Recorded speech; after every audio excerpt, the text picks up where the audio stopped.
सत्यनारायण भगवान की जय। आज मैं आपको सत्यनारायण भगवान की कथा बताने जा रही हूँ। इसकी पूजन विधि भी बताती हूँ। व्रत करने वाला पूर्णिमा व संक्रांति के दिन प्रातः अथवा सायंकाल को स्नान आदि से निवृत्त होकर पूजा स्थान में आसन पर बैठकर श्रद्धापूर्वक श्री गणेश जी, गौरी, वरुण, विष्णु आदि सब देवताओं का ध्यान करके विष्णु पूजन करें और संकल्प करें कि मैं सत्यनारायण स्वामी का पूजन तथा कथा श्रवण सदैव करूँगा। पुष्प हाथ में लेकर नारायण का ध्यान करें। एक पवित्र पुष्प, धूप, नैवेद्य आदि से युक्त होकर स्तुति करें। हे भगवान, मैंने श्रद्धापूर्वक फल, जल आदि सब सामग्री आपको अर्पण की है, इसे स्वीकार कीजिए। मेरा आपको बारंबार नमस्कार है। इसके बाद सत्यनारायण जी की कथा पढ़ें और श्रवण करें। श्री सत्यनारायण भगवान का व्रत कथा, पहला अध्याय।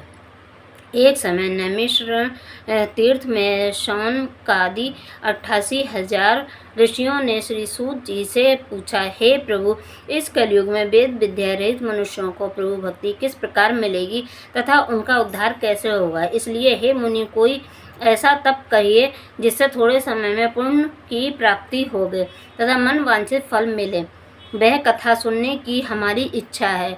सर्वज्ञाता श्री सूत जी बोले, हे वैष्णवों में पूज्य, आप सबने प्राणियों के हित की बात पूछी है। अब मैं उस श्रेष्ठ व्रत को आप लोगों से कहूँगा जिस व्रत को नारद जी ने लक्ष्मी नारायण से पूछा था और लक्ष्मीपति ने मुनि श्रेष्ठ नारद से कहा था, सो ध्यान से सुनो। एक समय योगी राज नारद जी दूसरों के हित की इच्छा से अनेक लोकों में घूमते हुए मृत्यु लोक में आ पहुँचे। यहाँ अनेक योनियों में जन्मे हुए प्रायः सभी मनुष्यों को अपने कर्मों द्वारा अनेकों दुखों से पीड़ित देखकर सोचा, किस यत्न के करने से निश्चय ही प्राणियों के दुखों का नाश हो सकेगा। ऐसा मन में सोचकर विष्णु लोक को गए। वहाँ श्वेत वर्ण और 4 भुजाओं वाले देवों के ईश नारायण को देखकर, जिनके हाथ में शंख, चक्र, गदा और पद्म थे तथा वरमाला पहने हुए थे, स्तुति करने लगे, हे भगवान, आप अत्यंत शक्ति में से संपन्न हैं। मन तथा वाणी भी आपको नहीं पा सकती। आपका आदि मध्य अंत नहीं है। निर्गुण स्वरूप सृष्टि के आदिभूत व भक्तों के दुखों को नष्ट करने वाले हो। आपको नमस्कार है। नारद जी ने इस प्रकार की स्तुति सुनकर विष्णु भगवान से बोले, हे मुनि श्रेष्ठ, आपके मन में क्या है? आपका किस काम के लिए आगमन हुआ है? निसंकोच कहो। तब नारद जी बोले, मृत्यु लोक में सब मनुष्य जो अनेक योनियों में पैदा हुए हैं, अपने अपने कर्मों के द्वारा अनेक प्रकार के दुखों से दुखी हो रहे हैं। हे नाथ, मुझ पर दया रखते हुए बताइए कि उन मनुष्यों के सब दुख थोड़े ही समय में प्रयत्न से कैसे दूर हो सकते हैं। श्री भगवान जी बोले, हे नारद, मनुष्यों की भलाई के लिए तुमने बहुत अच्छी बात कही है। जिस काम करने से मनुष्य मोह से छूट जाता है, वह मैं कहता हूँ, सुनो। बहुत पुण्य देने वाला, स्वर्ग तथा मृत्यु लोक दोनों में दुर्लभ एक उत्तम व्रत है। आज मैं प्रेम वश होकर तुमसे कहता हूँ, सत्यनारायण का यह व्रत अच्छी तरह विधि पूर्वक करके मनुष्य आयु पर्यंत यहाँ सुख भोगकर मरने के पर मोक्ष को प्राप्त होता है। श्री भगवान के वचन सुनकर नारद मुनि बोले कि हे प्रभु, उस व्रत का फल क्या है, क्या विधान है और किसने यह व्रत किया है और किस दिन यह व्रत करना चाहिए, विस्तार से कहिए। भगवान बोले, दुख शोक आदि से दूर करने वाला, धन धान्य को बढ़ाने वाला, सौभाग्य तथा संतान को देने वाला यह व्रत सब स्थानों पर विजयी करने वाला है। भक्ति संतान को देने वाला यह व्रत सब स्थानों में विजयी करने वाला है। भक्ति और श्रद्धा के साथ किसी भी दिन मनुष्य सत्यनारायण की प्रातः काल के समय ब्राह्मणों बंधुओं के साथ धर्मपरायण होकर पूजा करें। भक्ति भाव से नैवेद्य केले का फल, घी, दूध और गेहूं का चूर्ण सवाया लें। गेहूं के अभाव में साठी का चूर्ण, शक्कर या गुड़ लें। सब भक्षण योग्य पदार्थ जमा करके भगवान को अर्पण कर देवें तथा बंधुओं सहित ब्राह्मणों को भोजन करावें। पश्चात स्वयं भोजन करें। नृत्य गीत आदि का आचरण कर सत्यनारायण भगवान का स्मरण करते हुए ये समय व्यतीत करें। इस प्रकार व्रत करने से मनुष्यों की इच्छा पूरी होती है। विशेषकर कली काल में भूमि पर यही मोक्ष का सरल उपाय है। जय सत्यनारायण भगवान की जय। प्रथम अध्याय समाप्त होता है। दूसरा अध्याय। सूत जी बोले, हे ऋषियों, जिसने पहले समय में इस व्रत को किया है उसका इतिहास कहता हूँ, ध्यान से सुनो। सुंदर काशीपुरी नगरी में एक अत्यंत निर्धन ब्राह्मण रहता था। वह भूख और प्यास से बेचैन हुआ नित्य पृथ्वी पर घूमता था। ब्राह्मणों से प्रेम करने वाले भगवान ने ब्राह्मण को दुखी देखकर बूढ़े ब्राह्मण का रूप धर उसके पास जा आदर के साथ पूछा, हे विप्र, नित्य दुखी हुआ पृथ्वी पर क्यों घूमता है? हे श्रेष्ठ ब्राह्मण, यह सब मुझसे कहो, मैं सुनना चाहता हूँ। ब्राह्मण बोला, मैं निर्धन ब्राह्मण हूँ, भिक्षा के लिए पृथ्वी पर फिरता हूँ। हे भगवान, यदि आप इसका उपाय जानते हो तो कृपया करके कहो। वृद्ध ब्राह्मण बोला है कि सत्यनारायण भगवान मन वांछित फल देने वाले हैं, इसलिए हे ब्राह्मण, तू उनका पूजन कर, जिसके करने से सब मनुष्य दुखों से मुक्त होता है। ब्राह्मण को व्रत का सारा विधान बतलाकर बूढ़े ब्राह्मण को रूप धारण करने वाले सत्यनारायण भगवान अंतर्ध्यान हो गए। जिस व्रत को वृद्ध ब्राह्मण ने बताया है, मैं उसको अवश्य करूँगा। निश्चय कर उसे रात में नींद नहीं आई। वह सवेरे उठ सत्यनारायण के व्रत का निश्चय कर भिक्षा के लिए चला। उसको भिक्षा में बहुत सा धन मिला, जिससे बंधु बांधवों के साथ उसने सत्यनारायण का व्रत किया है। इसके करने से वह ब्राह्मण सब दुखों से छूटकर अपने अनेक प्रकार की संपत्तियों से युक्त हुआ। उस समय से वह ब्राह्मण हर मास व्रत करने लगा। इस तरह सत्यनारायण भगवान के व्रत को जो करेगा वह मनुष्य सब दुखों से छूट जाएगा। इस तरह नारद जी ने नारायण का कहा हुआ यह व्रत मैंने तुमसे कहा। हे विप्रो, मैं अब और क्या कहूँ? ऋषि बोले, हे मुनीश्वर, संसार में इस ब्राह्मण से सुनकर किसने इस व्रत को किया है, हम यह सब सुनना चाहते हैं। इसके लिए हमारे मन में श्रद्धा है। सूत जी बोले, हे मुनियों, जिसने इस व्रत को किया है वह सब सुनो। एक समय एक ब्राह्मण धन और ऐश्वर्य के अनुसार बंधु बांधवों के साथ व्रत करने को तैयार हुआ। उसी समय एक लकड़ी बेचने वाला बूढ़ा आदमी आया और लकड़ियों को रखकर ब्राह्मण के मकान में गया। प्यास से दुखी लकड़हारा उनको व्रत करते हुए देखकर ब्राह्मण को नमस्कार कर कहने लगा कि आप यह क्या कर रहे हो और इसके करने से क्या फल मिलता है, कृपया करके मुझसे कहो। ब्राह्मण ने कहा, सब मनोकामनाओं को पूर्ण करने वाला यह सत्यनारायण भगवान का व्रत है। इसकी ही कृपा से मेरे यहाँ धन धान्य आदि की वृद्धि हुई है। ब्राह्मण इस व्रत के बारे में जानकर लकड़हारा बहुत प्रसन्न हुआ।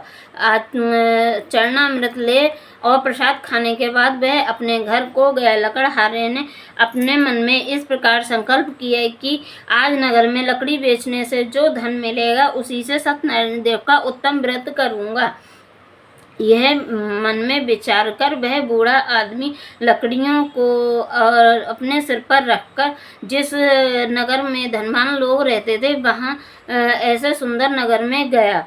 उस रोज वहाँ उसे उन लकड़ियों का दाम पहले दिनों से चौगुना मिला। तब वह बूढ़ा लकड़हारा दाम ले और अति प्रसन्न होकर पके हुए केले की फली, शक्कर, घी, दूध, दही, गेहूं का आटा इत्यादि सत्यनारायण भगवान के व्रत की कुल सामग्रियों को लेकर अपने घर गया। फिर उसने अपने भाइयों को बुलाकर विधि के साथ भगवान की पूजा व व्रत किया। उस व्रत के प्रभाव से वह बूढ़ा लकड़हारा धन, पुत्र आदि से युक्त हुआ और संसार के समस्त सुख भोगकर वैकुंठ को गया। सत्यनारायण भगवान की कथा का दूसरा अध्याय समाप्त होता है।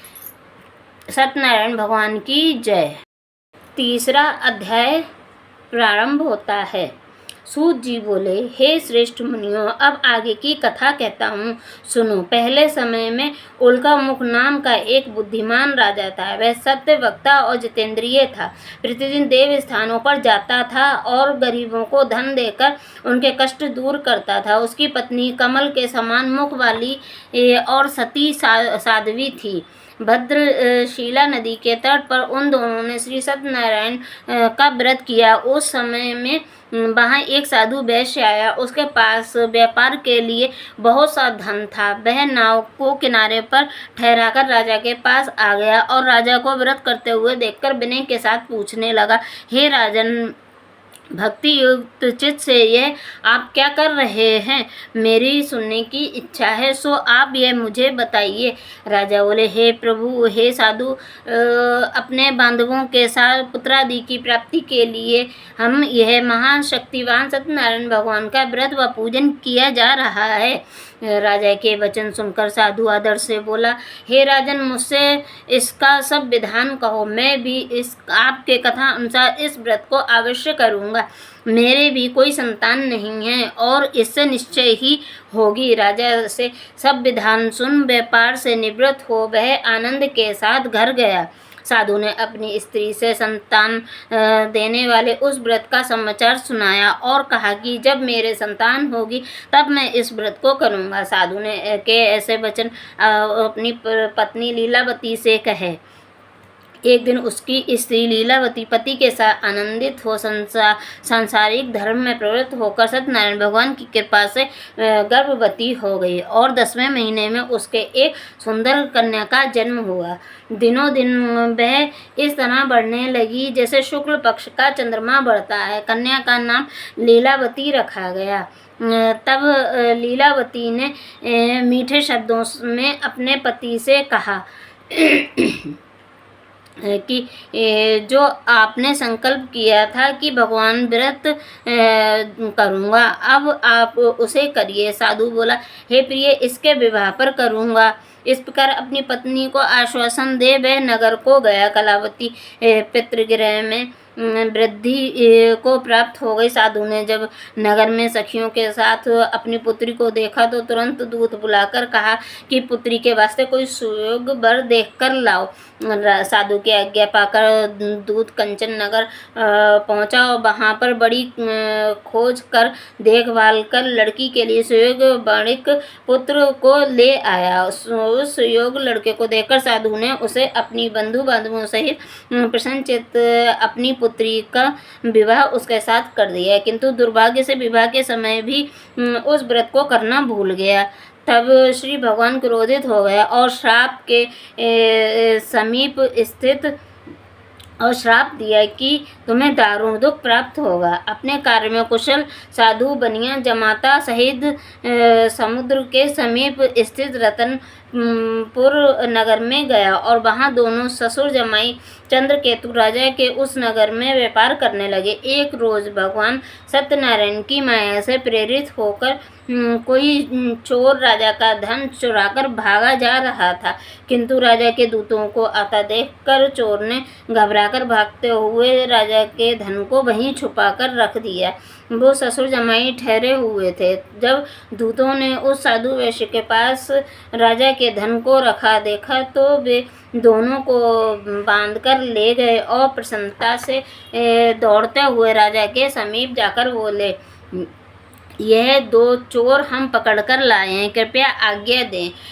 तब राजा की आज्ञा से उनको कठोर कारावास में डाल दिया और उनका सब धन छीन लिया। सत्यनारायण भगवान के श्राप द्वारा उनकी पत्नी भी घर पर बहुत दुखी हुई और घर पर जो धन रखा था चोर चुरा कर ले गए। शारीरिक व मानसिक पीड़ा तथा भूख प्यास से अति दुखित हो अन्न की चिंता में कलावती एक ब्राह्मण के घर गई। वहाँ उसने सत्यनारायण भगवान का व्रत होते देख फिर कथा सुनी तथा प्रसाद ग्रहण कर रात को घर आई। माता ने कलावती से कहा, हे पुत्री, अब तक कहाँ रही? वह तेरे मन में क्या है?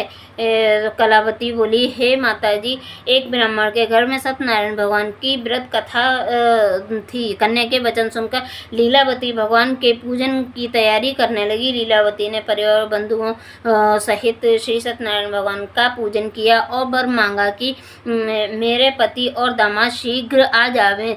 साथ ही प्रार्थना की कि हम सब का अपराध क्षमा करो। सत्यनारायण भगवान इस व्रत से संतुष्ट हो गए और राजा चंद्रकेतु को स्वप्न में दर्शन देकर कहा, हे राजा, तुमने दोनों वैश्यों को प्रातःकाल छोड़ दो और उनका सब धन उनको वापस कर दो। धन जो तुमने ग्रहण किया है वो दे दो, नहीं तो मैं तेरा धन राजपुत्र आदि सब नष्ट कर दूंगा। राजा के से ऐसे वचन सुनकर भगवान अंतर्ध्यान हो गए। प्रातः काल राजा चंद्रकेतु ने सभा में स्वप्न सुनाया। फिर दोनों बालक पुत्रों को कैद से मुक्त कर क्षमा सभा में बुलाया। दोनों ने आते ही राजा को नमस्कार किया। राजा मीठे वचनों से बोला, हे महानुभावों, भाभी बस ऐसा कठिन दुख प्राप्त हुआ है, अब तुम्हें कोई भय नहीं है। ऐसा कहकर राजा ने उनको नए नए वस्त्र आभूषण पहनाए तथा उनका जितना धन लिया था उससे दुगना धन देकर आदर सहित विदा कर दिया। दोनों वैश्य अपने घर को चल दिए। तीसरा अध्याय समाप्त होता है। जय सत्यनारायण भगवान की जय। चौथा अध्याय प्रारंभ। सूत जी बोले, हे मंगलाचार करके यात्रा आरंभ की और अपने नगर को चला। उनके थोड़ी दूर निकलने पर दंडी वेशधारी सत्यनारायण ने उनसे पूछा, हे साधु, तेरी नाव में क्या है? अभिमानी पंडित हंसता हुआ बोला, हे दंडी, आप क्यों पूछते हो? क्या धन लेने की इच्छा है? मेरी नाव में तो बेल और पत्ते भरे हैं। वैश्य का कठोर वचन सुनकर भगवान ने कहा, तुम्हारा वचन सत्य हो। दंडी ऐसा कहकर वहां से दूर चले गए और कुछ दूर जाकर समुद्र के किनारे बैठ गए। दंडी के जाने पर वैश्य ने नित्य क्रिया करने के बाद नाव को ऊंची उठी देखकर अचंभा किया और नाव में बेल पत्ते आदि देखकर मूर्छित हो जमीन पर गिर पड़ा। फिर मूर्छा खुलने पर अत्यंत शोक प्रकट करने लगा। तब उसका दामाद बोला कि आप शोक ना करें, यह दंडी का श्राप है, अतः उनकी शरण में चलना चाहिए, तभी हमारी मनोकामना पूरी होगी। दामाद के वचन सुनकर साधु वणिक दंडी के पास पहुंचा और अत्यंत भक्ति भाव से नमस्कार करके बोला, हे भगवान, आपकी माया से मोहित ब्राह्मण आदि भी आपके रूप को नहीं जानते हैं, तब मैं अज्ञानी कैसे जान सकता हूँ? आप प्रसन्न होइए, मैं सामर्थ्य के अनुसार आपकी पूजा करूँगा। मेरी रक्षा करो और पहले के समान नौका में धन भर दो।